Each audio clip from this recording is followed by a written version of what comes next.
Okay, I'd like to welcome you to another in the series of controversies. This is on screening for colon cancer colonoscopically. Go ahead. Thank you. Thanks, Dr. Rubin. So for my controversies, I wanted to talk about early onset colon cancer and if we should move the screening age to 45 instead of 50. I have no conflicts of interest. This is the outline of the talk that we'll be following. So we'll be first discussing colon cancer epidemiology and early onset colon cancer in general, the current guidelines, the role of genetics and family history, risk factors for early onset colon cancer, polyp incidence and surveillance in those under 50, screening test efficacy in those under 50, and the benefits and costs of reducing the age of screening. For my panel, I've invited Sheila Brander, who's a genetic counselor here. You all know Dr. Itzkowitz and Dr. White, both gastroenterologists with an interest in colon cancer screening, and Dr. Vega, who's a primary care doctor here who's been instrumental in streamlining our colon cancer screening process at Mount Sinai. Questions that I'd like to bring up over the course of this talk are, is the rise in early onset colon cancer clinically significant? How do early onset colon cancer patients differ from older onset colon cancer patients? And what's driving this change? Should we change the screening age? And how would that impact our current screening practices? This is from a review paper that looks at early onset colon cancer patients versus the general colon cancer population. So you can see that overall colon cancer is more common in men, but in the patients who are under 50, the split by gender is actually about equal. Although colon cancer incidence and mortality has been falling in the overall population, in the under 50 population, it's been rising since about the year 2000 or so. Although hereditary cancer syndromes are more common in patients under 50, and it's more common for those patients to have a first-degree relative with colon cancer, it still only averages to about 15% and certainly doesn't explain the whole population. Early onset colon cancer patients tend to have more often cancer in their rectum at 39% versus 28% of the overall population. Patients, what's more worrisome, I think, is that these younger patients tend to present with later stage disease, with 61 presenting with stage 3 or 4 disease, and 85% are symptomatic by the time of diagnosis. In addition, one small single-center cohort study found that their patients, their overall population was symptomatic, the time from symptoms to diagnosis was about 1 to 2 months, whereas for their early onset cancer patients, it was much longer at 9 to 12 months. So talking about epidemiology in general, we just had Colon Cancer Awareness Month, so as you all know, colon cancer is the third most common cancer in both men and women, as well as the third most common cause of cancer death in the United States. However, since the 1980s and the 1990s, the incidence of colon cancer has really been falling. And this graph shows the blue line is the incidence in 1980 to 1984, and the red line shows the more recent incidence from 2010 to 2013. And you can see that at around the age of 50, there was a big split as the incidence started to fall. And this has been attributed to a combination of screening as well as other behavioral changes, such as decrease in tobacco use.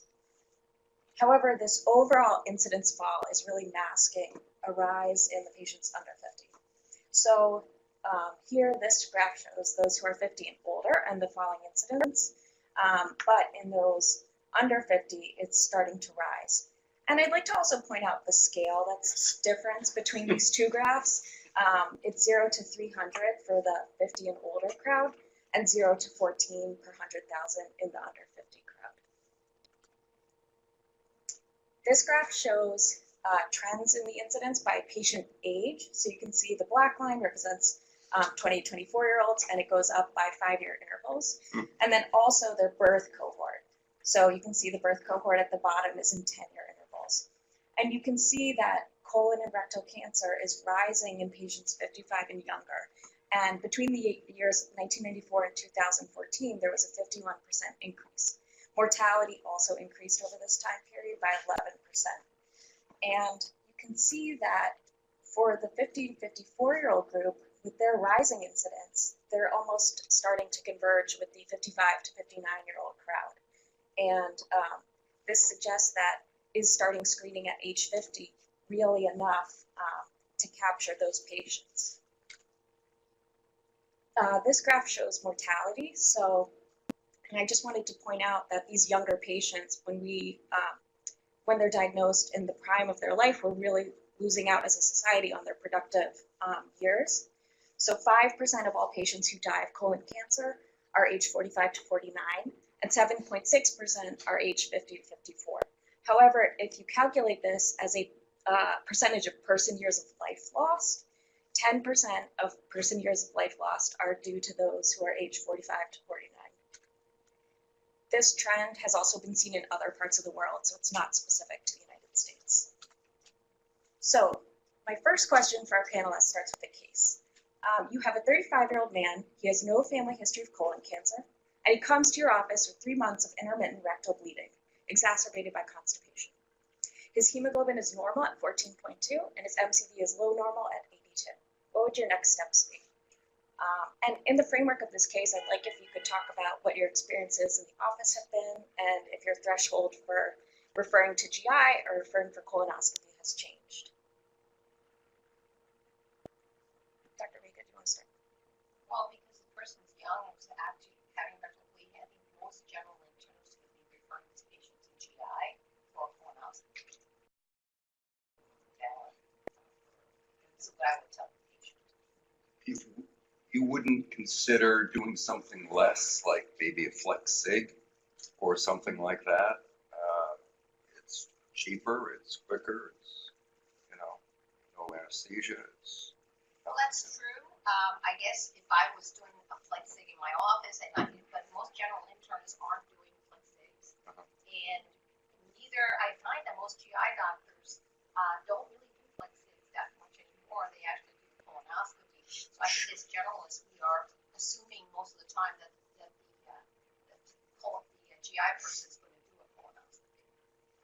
I agree that, I guess potentially with the person is young and you want to make sure that you don't miss any other lesions. So I would favor colonoscopy. Also, a lot of these lesions are distal, as was pointed out. You do a rectal exam. Rectal. Console the family. They've heard of that. Yeah, Dr. White? I think the most important part in this particular patient's history is that it's exacerbated by constipation. So if this patient is bleeding without them having to strain, without them having to have, that particular problem is particularly alarming. I've been getting more referrals for rectal bleeding, and because of the trend, not necessarily the numbers as you pointed out, but because of the trend of increasing colorectal cancer incidence, my index of suspicion is higher for something a little bit more dangerous, because it's hard to ignore the data for these younger patients presenting with distal cancers, and also who are coming in actually symptomatic. So these are not mostly asymptomatic younger people. These are people coming in with exactly this particular problem, which is rectal. This guy is 10 years below even the most aggressive guidelines for screening, right? I think it's interesting that we're talking this way, because I would argue that maybe 5 or 10 years ago, people would have sat on this. It's hemorrhoidal, it's minor, it's not anemic, it's 3-month history, constipation's probably causing this. I think, having been in the field, all these, we never would see this patient. But now everybody's antennas up because of this, all the buzz around young onset, which I think is good, but I just find it interesting that we're referring to GI, which I think is the right thing to do. But I think that's a relatively new trend. Right, and we, as generalists, though, we also have mixed feelings. We go like, oh, this is probably just hemorrhoid. Why are we doing this? And so we have a lot of mixed feelings about sending people, because we sort of know that if we send them to GI, more than likely, they're going to give us hope. And we don't want to encourage that unnecessary use of procedure. So I myself have a lot of mixed feelings because they're so young, but I do prefer. You do a rectal exam on these patients? Yeah. So what if you change? So what if you changed? I was going to kind of get to. So what if you just changed the word months to episodes? Like 3 episodes. Yeah, like would it change your? Well, I mean, depending, this is obviously we're in the And there's intermittent rectal bleeding with exacerbated constipation. But what if it's just saying with constipation? How many people would just give them Miralax and have them come back in 2 months, and if their bleeding stops, not think more of it? I think we have I to, think that's, Our how antennas a are lot of us are taught. If there, if there's concern for, that it's only related to constipation, to give them a trial list of treating constipation, and then if it doesn't get better, that's when you do the scope, rather than just do the scope. I think to piggyback on that, it's about follow-up too. Yeah, exactly. That's Because the a key lot part. of these younger patients, in one particular study, as you pointed out, they were getting diagnosed months after, let's say, an older patient. But is that because they're lost to follow-up? Is that because we're just giving them Miralax and they're not coming back? Is that because, again, certain studies were saying that certain invincibility in the young or lack of insurance, like all these things play into it, but they need to be followed up. So I wouldn't just give them Miralax anymore and say, you're going to be fine. Call me if you have symptoms. I would say, come back into my office so I can ask you what else is happening and if it's actually getting better. One final thing is we get to see this in primary care all the time, where we'll refer them to GI and we'll give them some treatment, and we don't see them for 2-3 years. People when they're young, and then they'll show up again. Oh, I never went. And so that's a good point. What if that patient were 25? Same thing. Same thing, scope. Well, Yes. Let's talk through the current guidelines. It could be IBD. That's true. masquerading as constipation. So in 2016, the USPSTF updated their guidelines and recommended, with a strong recommendation, that all patients aged 50 to 75 get screened for colon cancer. And I've listed the tests and the recommended intervals on the right. The USMSTF in 2017 also updated their guidelines to say that with a moderate recommendation, all 50 to 75-year-olds should be screened. African Americans should be screened starting at age 45, and the screening naive can start up to age 85, and that was a weak recommendation. And as you know, the USMSTF also has a tiered approach to colon cancer screening. But I think there was, a big buzz last year at DDW when the American Cancer Society, a couple of days beforehand, recommended as a qualified recommendation that screening start at age 45. They continued to have age 50 as a strong recommendation and recommended that patients continue screening through age 75 as long as their life expectancy exceeds 10 years. And then the NCCN kind of follows some of our other guidelines and uses the same ages as the USPSTF, but the same guidelines as the American Cancer Society. So what kind of drove the American Cancer Society to have a different set of recommendations than the USPSTF? Both organizations use a model from a group called CISNET, which is an organization that sits under the National Cancer Institute. It consists of 3 models, and they are looking for the efficiency of screening our general population. So they use the number of colonoscopies as their cost and the number of life years gained as their benefit. However, you can see now that the incidence at age 45 of colon cancer is in 2015 is about what it was in 1993 for 50-year-olds, which is around the time that universal colon cancer screening was really put into place. So CISNET updated their model to reflect this increased incidence when they created their model for the American Cancer Society, which is what was different from their model from the USPSTF. So this graph is very complex, but it's basically showing the number of colonoscopies that you need to gain this many life years. And their strategies are outlined here. The colors correspond with the different intervals of screening. So green is every 5 years, pink is every 10 years, blue is every 15 years. And then the shapes represent the starting age of screening and the end age of screening. And so what they found is by showing this increased incidence, because of the increased prevalence of the disease, it was still efficient to move the screening age down to age 45 from age 50. So just to kind of summarize some things that we've seen in the literature and that we're already bringing up here, some of the benefits of screening at age 45. By starting at age 45 rather than age 50, you would gain 25 additional life years gained per 1,000 patients. You would prevent 3 colon cancers, which in this population of 21 million 45 to 49-year-olds would amount to 66,000 cancers. You would reduce premature death at a younger age, allowing patients to have more high quality and productive life years. You would find earlier stage disease. Hopefully, this would also bring our patients who are getting screened late in their 50s and earlier, more in their 50 to 54 range, because they would feel like they're already late since they missed the 45 window. Finally, we might be able to actually capture some of these really high-risk populations, such as African Americans and Alaska Natives, earlier. And we might be able to better identify some high-risk families, such as Lynch families or other kind of familial predispositions. And actually, some tests might perform better in the younger age groups than they do in the older age groups. Panel, do you have anything else to add in terms of the benefits of reducing the screening age? I think that summarizes it. And you know, to me, one of the major benefits is we're not doing a good enough job of taking a family history and acting on it. And if that's all we did, we would be screening a lot more 40-year-olds, because you're supposed to start at age 40 with a family history. We're going to get to that. But I think reducing the age to 45 to me highlights the need to take a family history. And if we were to go back to one of those epi slides, the 50 to 54-year-old group, those rates are still on the rise. They're not declining.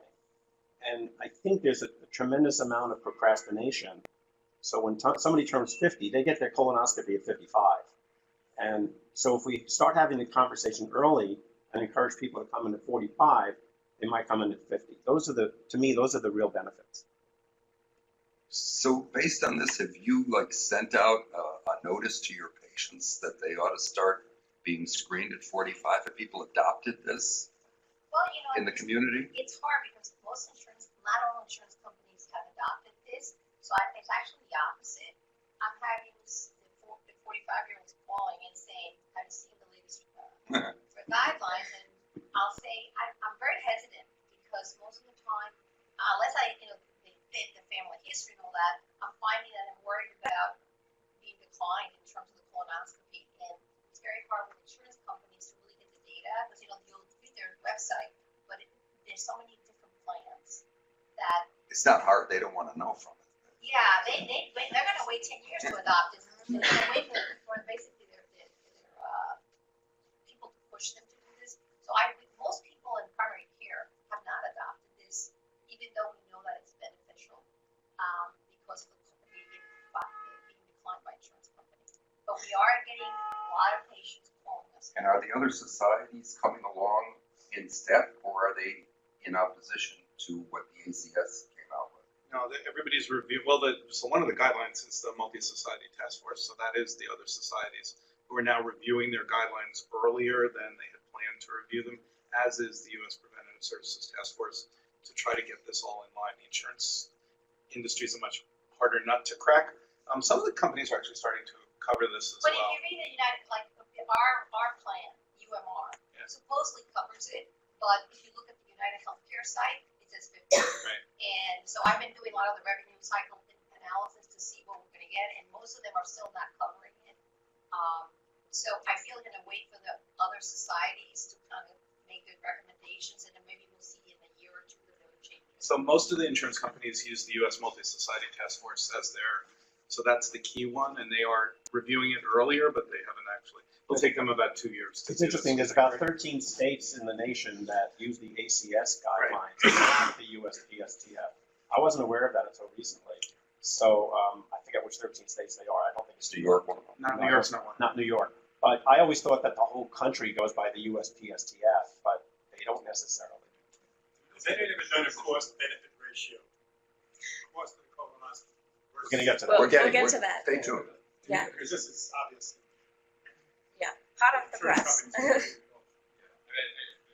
issue is big practicality. What do you know if they're covered now, though, if you said, say, 45-year-old for a fit or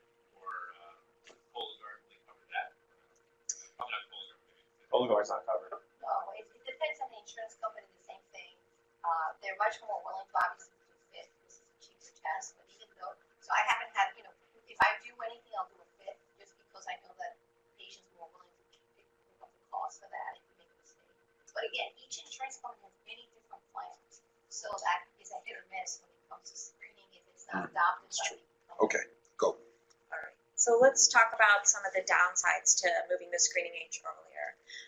So one would be that we would potentially be diverting resources to a population that is still lower risk than the 50 to 75 year olds. We have not yet achieved 80% screening for patients older than 50. And we still need resources for diagnostic colonoscopies as well as for follow-up of abnormal stool tests such as abnormal fits. And then, we may be attracting these younger, healthy patients, the worried well, rather than patients who are older and might actually need this test more as they may harbor actually clinically significant pathology. We may exacerbate screening disparities, especially if some of these younger patients, they're employed, they have better insurance, and then areas where there is a high colonoscopy demand may prioritize those patients over lower reimbursing insurance plans. There's also cost to society. We'd be increasing the screening pool by about 22% or 21 million patients to the already 94 million eligible patients. We'd be adding 810 additional colonoscopies per 1,000 persons screened. And I think a real question is, do our endoscopy units have capacity to add this many patients? There's cost to the individual as well.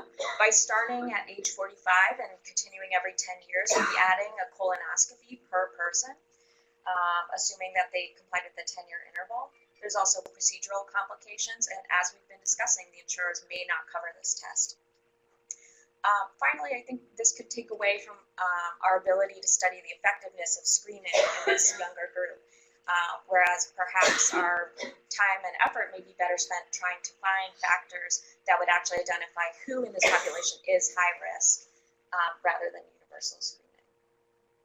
Panelists, any other thoughts that you'd like to? Or audience? So that's the negative, potential negative. I think these are all valid concerns. Burden of screening, the many added colonoscopies. Any evidence looking at, like Ryan mentioned, non-invasive modalities like FIT, Cologuard, in this country specifically, kind of stratify them? Yeah, we'll get to that. The short answer is not great studies. Anything else? All right, so let's talk about the role of genetics and family history. So question for the panelists. The 35-year-old male patient that we mentioned earlier has now been diagnosed with colon cancer. MSI testing of the tumor shows it's microsatellite stable. Would you refer him for genetic testing? I would. Usually with microsatellite stable tumors, we're used to thinking that those are not hereditary. If it's MSI positive, yes, you're thinking Lynch.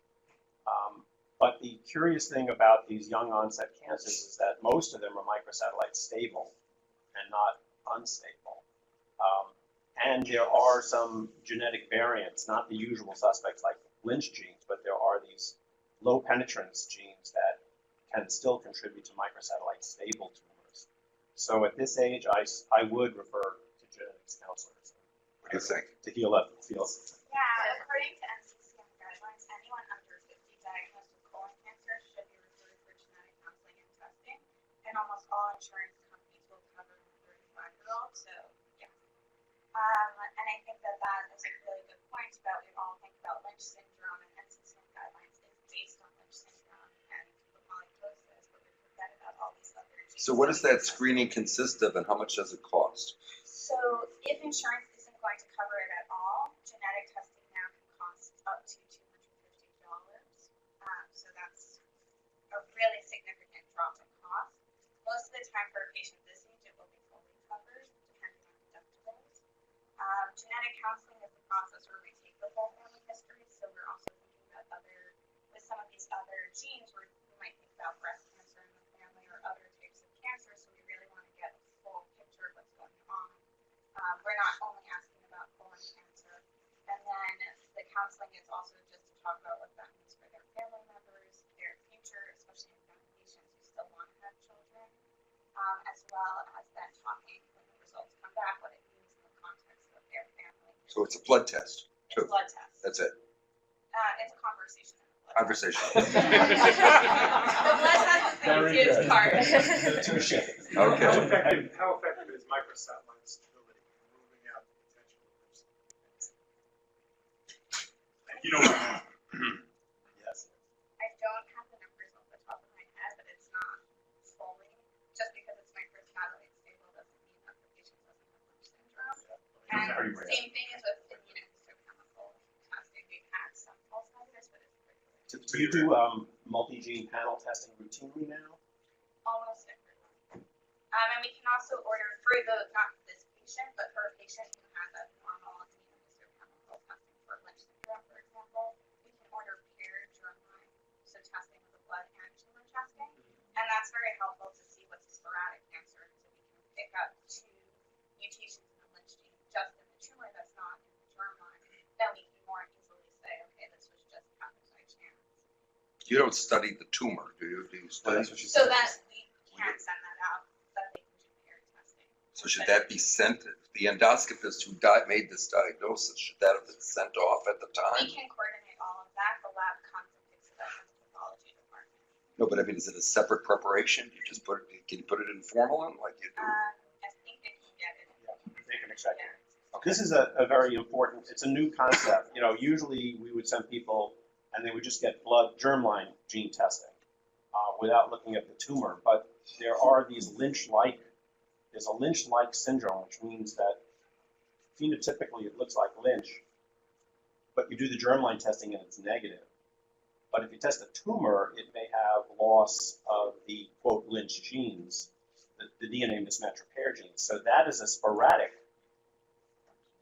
you know, that's not going to be hereditary, that's not going to be passed on to the children. So by testing the tumor and the germline, you know, the counselors can really advise the family much more intelligently, because otherwise it may just look like real Lynch, and it's not. Right, and guidelines have actually changed to reflect that ability, because we used to manage these patients and their families as if they had Lynch syndrome, and now we're doing that much less so because we're able to identify what's Jim? sporadic and what's germline. So what are you doing, or how are you managing the patients who are coming in with their 23andMe report? Okay, And one of my favorite topics. So, January, February this year, right? And they come in and they're sweating bullets. I've got a 2.3% chance, lifetime chance of getting colon cancer. I want a colonoscopy. I mean, that's Do it. now. Put them on 5X first. But no, I'm just saying it's sort of infiltrating the office. Yeah. How are you managing? We have a little bit of a different issue with 23andMe. Our issue with 23andMe is twofold. One is 23andMe is now allowed to report out on 3 mutations in BRCA1 and 2, but not any others, as well as now they're going to be reporting out on upline-age heterozygous, which is about 1 to 2% of the population. So obviously we're all going to be seeing these patients a lot more. But then we're not accounting for every other gene or any other mutation in these genes. So we're getting a lot of people who think they don't have a hereditary risk, and then they do. And then the other factor of 23andMe, which I don't know if anyone in this room has done, you can submit your blood to 23andMe. They're not allowed to report on other genes or other variants, but you can download your raw data and then upload it into third-party sites, and then they'll give you readouts of what they think is your genetic risk. Aye. Wow. And that's a problem for a couple different Oh, reasons. boy. Number one is that there's no quality control. So I don't think we've had a true positive on any of these data reports. So we have one patient came in and thought they had Rustgi syndrome based on 23andMe. Yeah, 60-year-old. We're like, you're fine. Never had a freckle. Yeah. So that's one part. And number 2 is that genetic testing, we're getting a lot of data, and it takes a lot of expertise to curate and understand what these variations in genes mean. And so if you're just uploading into a third-party site, these variants, the way that they're even just interpreting them as disease-causing or not disease-causing is also incorrect. And so we've been retesting them in, first of all their insurance isn't covering it because there's not really a family history, no other indications, so they're paying out of pocket. They're very nervous and very concerned about their families, obviously. And then it's all false negatives. Wow. False False positives. positive. Are there differences between the companies? They did a study which shows differences between Yeah, the so areas. that's where it comes into when they tell you what your risk of cancer is that they're looking at different areas of the genome and different risk factors, and these are small risks that might increase the risk of cancer, but from a clinical perspective, it's not validated. And so if you send to one company versus the other, there's a great New York Times article about someone who did this where she sent her to I think it was a doctor Yeah, a doctor.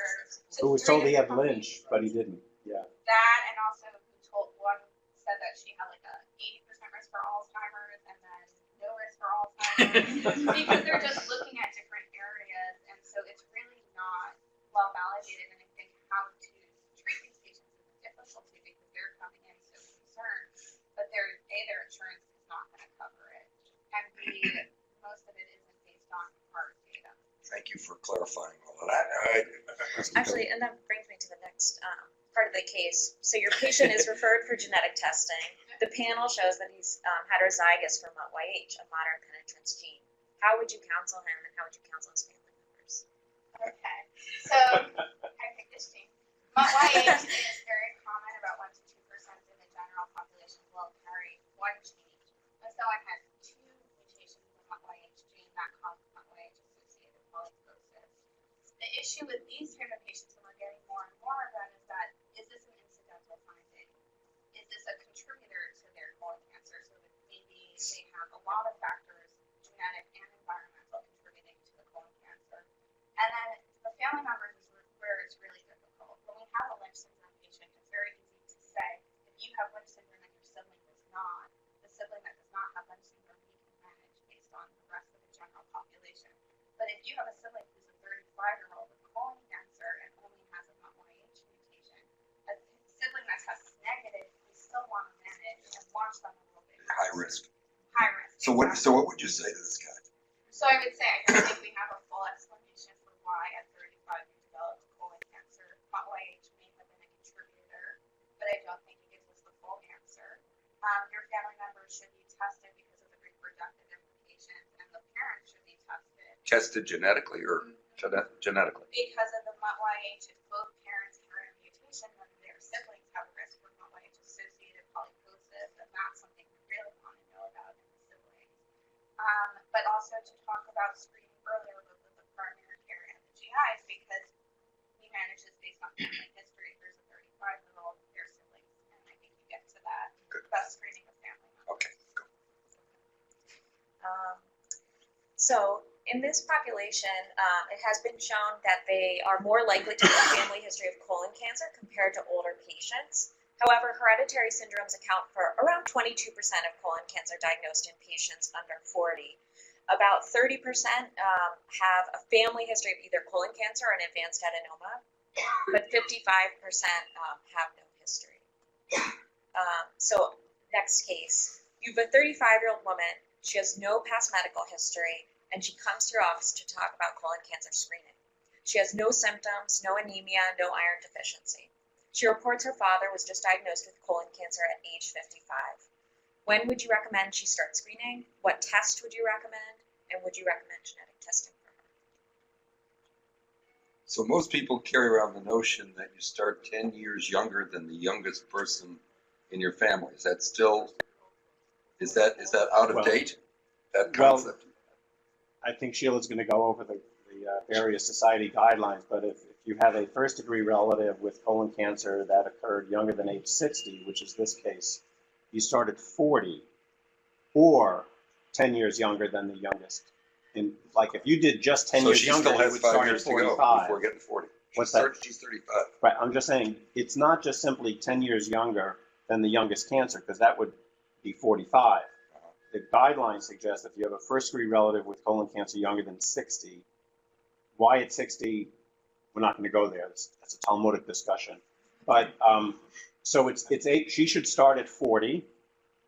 I mean, if she's really nervous, you could go younger than that. But 40 or 10 years younger than the youngest person in the family. We don't You What know, would you tell her? And a colonoscopy. and a Colonoscopy colonoscopy. at I 40. would recommend 40 and a colonoscopy. So if the father was diagnosed on that side, they would have done microsatellite testing on that tumor. If the patient just said, "No, my father was diagnosed somewhere else in New York City or somewhere else in California," Like how NYU. worthwhile is it for us to chase down that microsatellite testing result? Really important. It's a very good question. I mean, we did that at Sloan all the time, like we would request records from NYU and Mount Sinai just to get the actual tumor for the pathologist to look at the tumor itself to see if there's any, MSI. And how would that guide you? What advice would you give based on that? It would be based on whether or not this, per family member's tumor was either sporadic or if it was a germline mutation. And I think that you mentioned that the father was recently diagnosed. I just want to also point out that there's always the best person to be tested. And so when it comes to genetic testing, the most informative person is the person who actually has cancer. So a 35-year-old who asks us if they should have genetic testing and their father who had the cancer is still living, that's the person that you want to test. So The father, in the this case. father. And That's, so Uh-huh. chasing down the tumor, but also chasing down the father. that's a good point. And if Okay. the father has Lynch, if you got the tumor and it was MSI positive and you tested him, the recommendations for starting screening in Lynch syndrome is 20 to 25 years old. Ah. She's already 35. If he has Lynch, she's late. And going back to the microsatellite disability question, if the tumor is positive, that gives you some information you don't know if they're germline. Right. So I chase the patient to get, but then a 55-year-old with colon cancer, is genetic testing covered for that patient because it's not an early onset colon cancer? Right, so that's a good question. If it's a 55-year-old with no family history, probably not depending on insurance. If the tumor doesn't have abnormal MSI or, But if it does have MSI, they would cover yeah. it. And that's where also taking that family history is really important. We ask a lot about GI cancers and GI and gynecologic cancers in GYN, but we don't ask about all the cancer types. So a 55-year-old whose dad had pancreatic cancer is going to get covered. A 55-year-old whose grandmother had ovarian cancer at 85 will still get covered. And so Again, it's it's really negative MSI. People that have Lynch. No. Yeah. This is what I want to get. Yeah. No, and there but are it's other genes. less like- likely. It's less likely Lynch, but it could be something else. All right. I think I was going to ask about if the patient's father was older or if he had an advanced adenoma instead of colon cancer, but I think in the interest of time, we'll review the studies and the guidelines. So this is a study which was a pooled relative risk of developing colon cancer among patients who had a family history of colon cancer. So in those who have a first-degree relative, it's about a 2 times increased risk of developing colon cancer for the patient. And that risk is a little bit higher if the first-degree relative was diagnosed before age 60. But I also want to point out that even for second-degree and third-degree relatives, it still increases the risk of colon cancer in the patient. Similarly, this is the pooled relative risk of developing colon cancer among patients who have a family history of an adenoma alone. So patients who have a first-degree relative with any kind of adenoma have almost a 2 times elevated risk of developing colon cancer, but that risk ranges from about 1.5 to 2. And so based on this, several societies have guidelines based on patients' family history. So basically, if there's a first-degree relative with colon cancer or an advanced adenoma, they recommend starting at age 40 for screening. Generally, colonoscopy is preferred, and they recommend every 5 years. Just to point out, the NCCN guidelines recommend that you know if your patient has a confirmed adenoma, which I think, as we're all pointing out, is very difficult to actually confirm.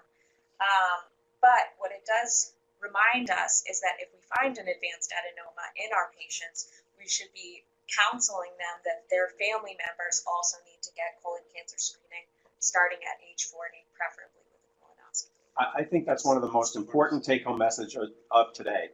And that is, we have to start thinking of the advanced adenoma much in the way that we think about colon cancer in terms of advising risk to the family. So I don't actually do this enough myself, but the National Colon Cancer Roundtable is really trying to push this notion. It's impossible for us, when we have a patient in the office, to get the path reports on Uncle Joe's adenoma, right? We're not going to get that. But if you have a patient who you diagnosed with an advanced adenoma, it's really incumbent upon you to tell that patient to let their at-risk relatives know that, hey, you had an advanced adenoma that's almost like a cancer.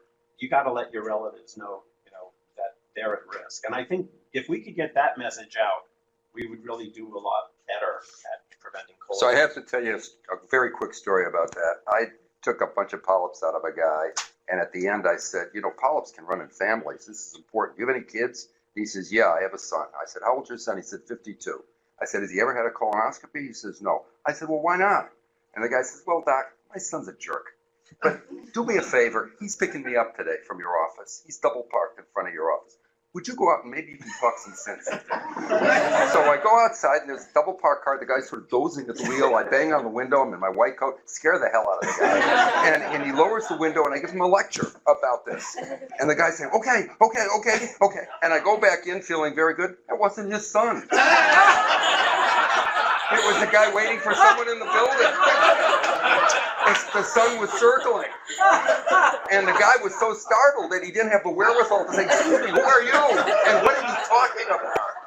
But I digress.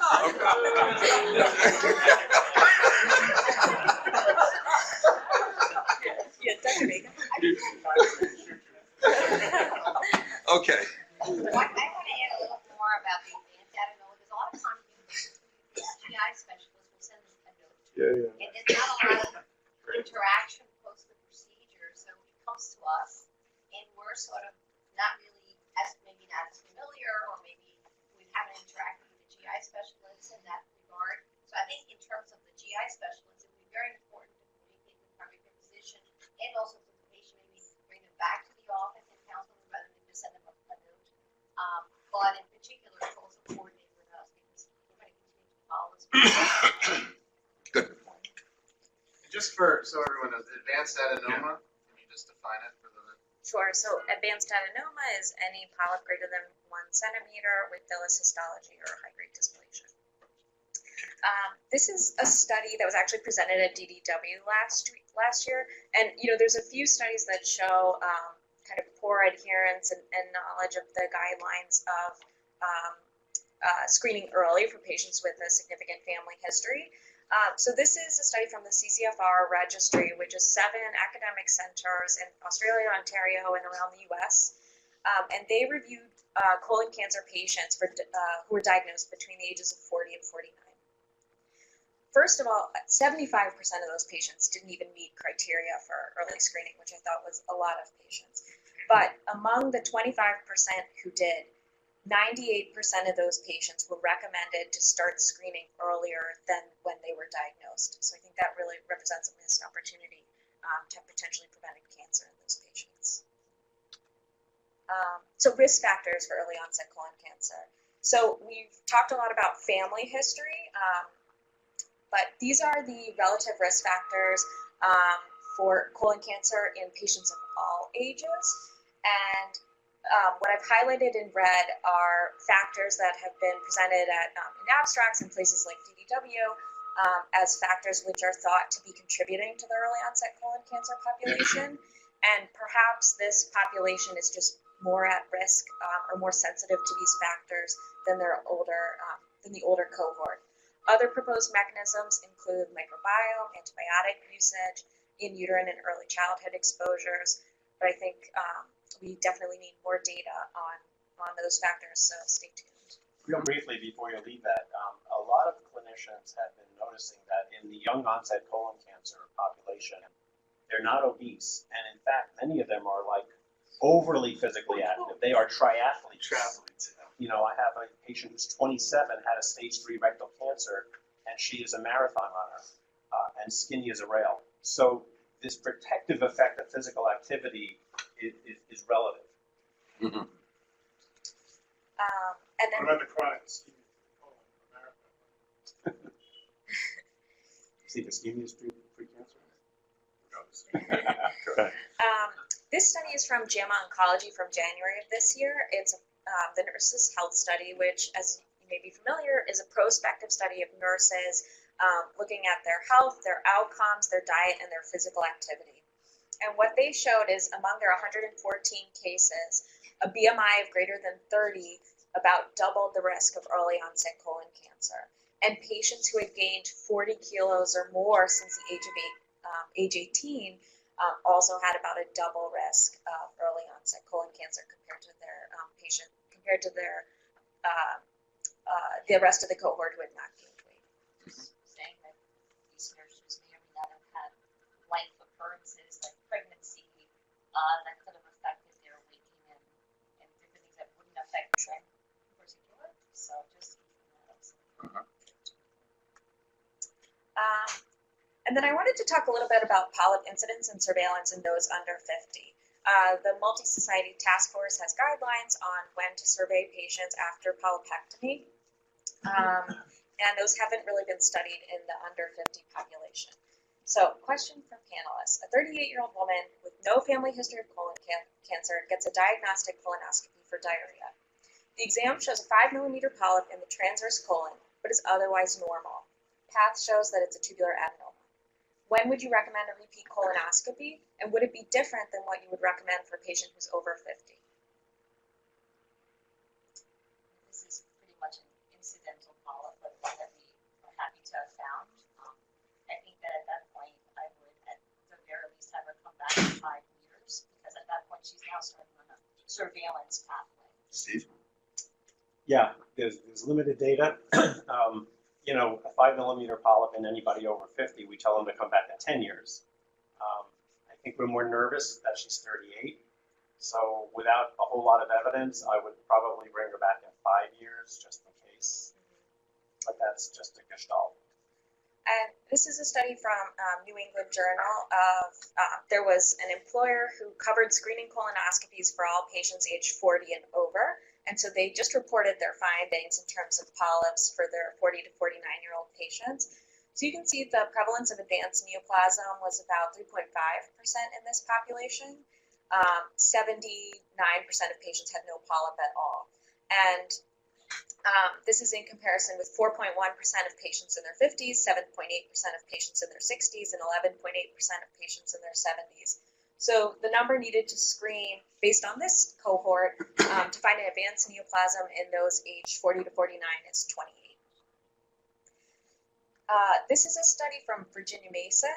They looked at all their patients under 40 who had a colonoscopy who were found to have polyps, and they excluded patients with what they called a strong family history of colon cancer or a first-degree relative with colon cancer before the age of 50.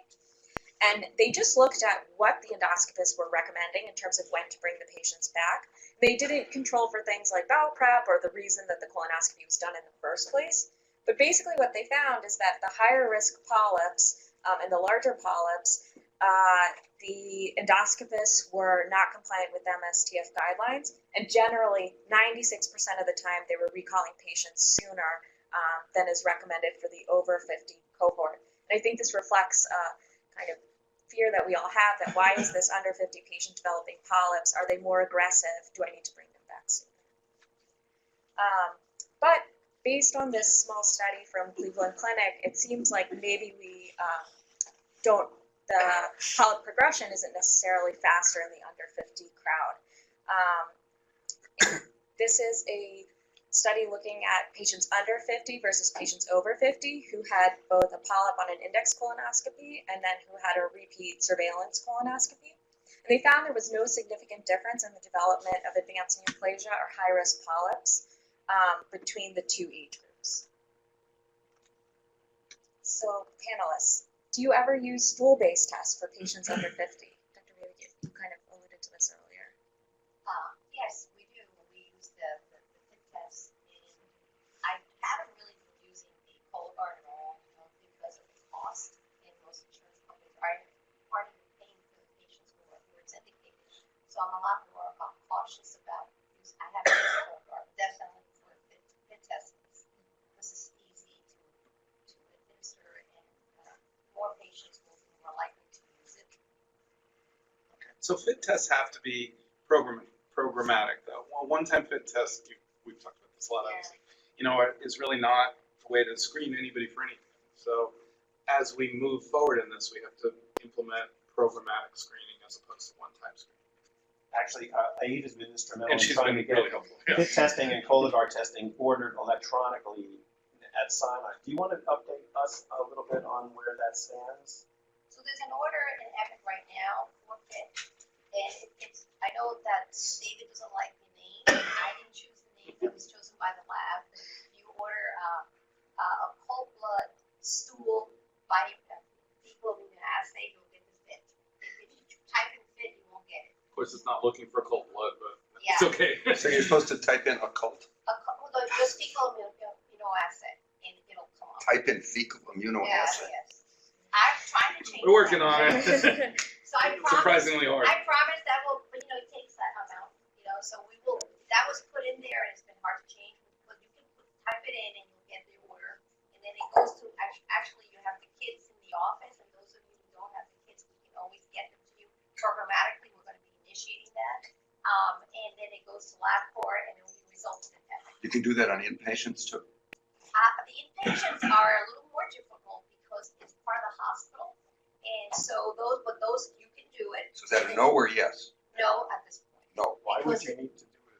I mean, patients in with something else, and it's an opportunity to Yeah, check them so out. you can't do it at this point because the kids are not available at the hospital side. So, And so there are actually programs that are being studied about captive audiences, like inpatients, and screening them for colon cancer, and FIT's been one of the strategies that's been suggested. for the hospital-based practices, you can order the FIT, but it will be logged into company at the hospital side. It'll still be sent to LabCorp, and it'll be resulted in Epic.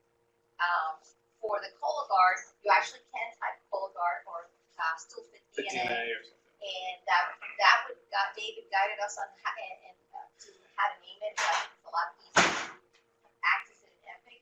And that will also go straight to Cologuard.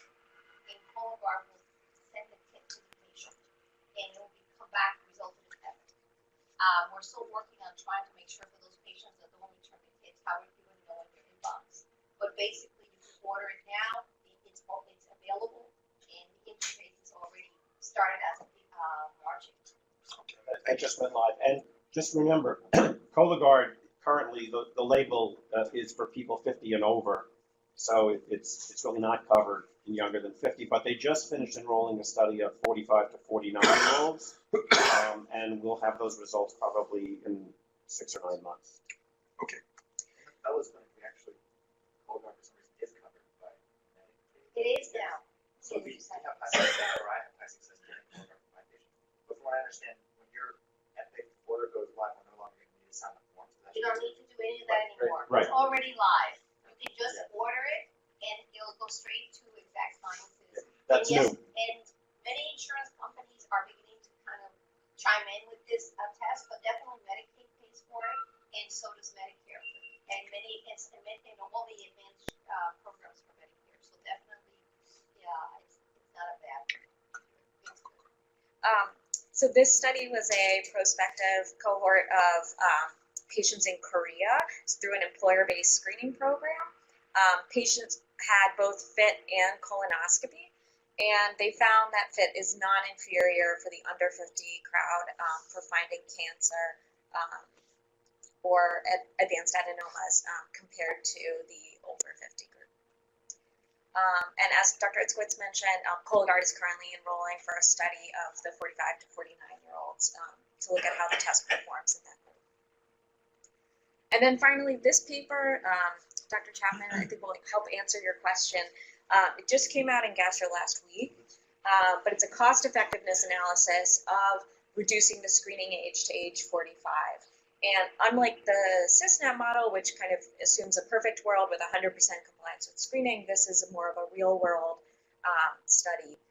And so you can see at the top, they show if there's no screening done, there's 106 per 1,000 patients, cases of colon cancer, 43 deaths, 275 colonoscopies done diagnostically, and at a cost of about $5,000 per person. It's much more than that because of the treatment for the cancer and everything that goes forward. Right. That's just the beginning. Exactly. well, I think the cost also includes the cost of treatment, but it's averaged over the 1,000 patients.